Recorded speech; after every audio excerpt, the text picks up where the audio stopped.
Museum Mandala Wangsit Siliwangi, yaitu di Jalan Lembong. Untuk mengikuti kegiatan kita, langsung saja kita ke museumnya ya guys. Cek this out. Oke teman-teman, perjalanan sangat panjang di dalam museum, tapi maaf sekali bahwasanya dari pihak museum ada peraturan tidak boleh mengambil gambar maupun video. Nah, mungkin saya akan bertanya kepada teman saya untuk mereview Museum Mandala Wangsit. Angga. Oke, Bang Oji. Gimana nih perjalanan ke museum? Seru tidak? Oh, sangat seru sekali Bang Oji karena saya baru pertama kali berkunjung ke museum yang ada di Bandung ini. Hal apa yang didapat oleh saudara Angga? Saya jadi lebih tahu mengenai sejarah yang ada di dalam museum dan juga sejarah Bandung sedikitnya ya Bang Oji. Coba jelaskan apa yang membuat Anda tertarik di dalam itu. Di Museum Mandala Wangsit ini sangat bagus sekali karena museum ini didirikan pada tahun 1966 yang dimana museum ini menampung berbagai artefak ataupun benda-benda bersejarah yang memiliki koleksi 1.300 koleksi. Sangat banyak sekali kalau menurut saya, mulai dari foto, baju, senjata ataupun yang lainnya. Begitu ya Bang. Sebagai generasi muda nih, apakah kita sangat penting untuk mengetahui sejarah-sejarah yang ada di museum ini? Sangat penting, karena untuk melestarikan ataupun untuk membudayakan sejarah kita supaya tidak lupa terhadap para pahlawan yang sudah menumpahkan jasanya terhadap negara ini. Mungkin baik, terima kasih Bang Angga. Oke. Kembali lagi sama saya.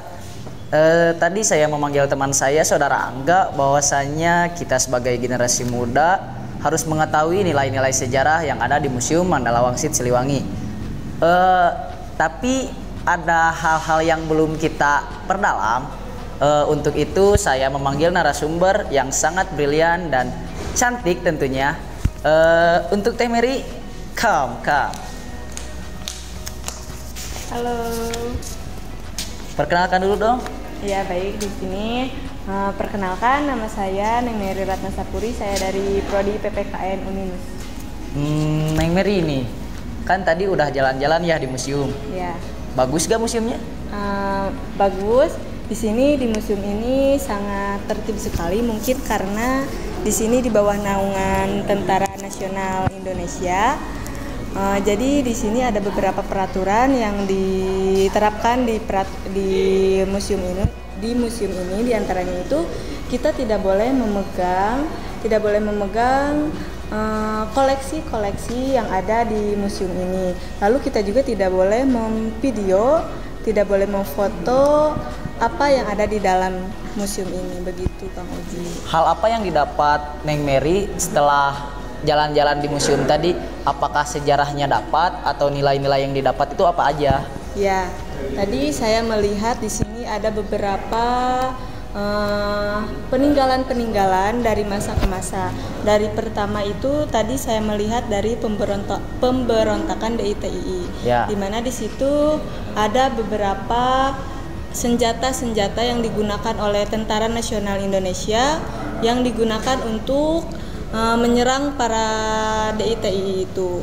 Lalu di situ juga ternyata waktu itu Tentara Nasional Indonesia itu menyerang para musuh rakyat itu dengan menggunakan bambu runcing, lalu menggunakan busur dan persenjataan yang tradisional lainnya begitu.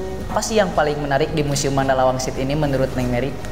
Ya, menurut saya yang paling menarik di sini karena di sini dipajangkan beberapa senjata dari mulai persenjataan yang kuno, yang tradisional sampai persenjataan yang cukup modern, yaitu menggunakan pistol, senapan dan lain sebagainya. Lalu ada juga beberapa seragam-seragam Tentara Nasional Indonesia dari awal sampai akhir, yang mana pada awalnya seragam Tentara Nasional Indonesia itu tidak bercorak seperti yang digunakan saat ini begitu. Lalu ada juga beberapa pakaian-pakaian yang digunakan oleh pahlawan-pahlawan yang telah gugur begitu. Oke teman-teman, dari tadi kita mengambil narasumber dari rekan saya, mungkin kita langsung saja kepada ahlinya yang tentunya beliau sangat mengetahui tentang museum ini. Pak nih, apa yang Bapak ketahui tentang museum ini gitu dari dulu sampai sekarang? Museum ini awalnya adalah sebuah kantor divisi 3 Siliwangi. Nah kemudian mengapa ini menjadi museum? Karena setiap gedung tidak setiap gedung menjadi museum. Setiap gedung menjadi museum maka itu adalah memiliki sejarah heroik yang pernah terjadi di sini. Sejarah heroik yang pernah terjadi di sini adalah pembantaian prajurit divisi 3 Siliwangi oleh Westerling. Nah itu bisa lihat datanya ada di ini. Depannya Pak ya? Di sana ada data.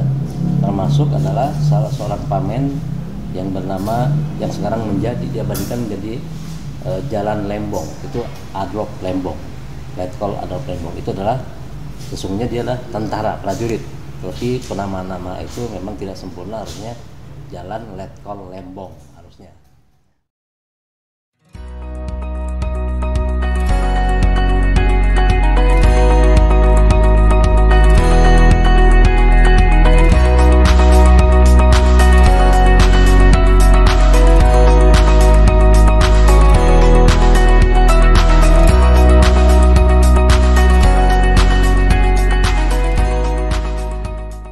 Museum Mandala Wangsit Siliwangi menampilkan berbagai macam diorama perjuangan rakyat Jawa Barat dalam mengusir penjajah. Dalam studi sejarah kejuangan bangsa kali ini, kita bisa melihat semangat patriotik, nilai-nilai nasionalis dari para pejuang rakyat Jawa Barat pada masa itu dalam mempertahankan Jawa Barat dan mempertahankan Indonesia. Semoga studi ke Museum Mandala Wangsit Siliwangi ini menjadi studi yang memberikan nilai esensi dan substansi dalam mata kuliah sejarah kejuangan bangsa.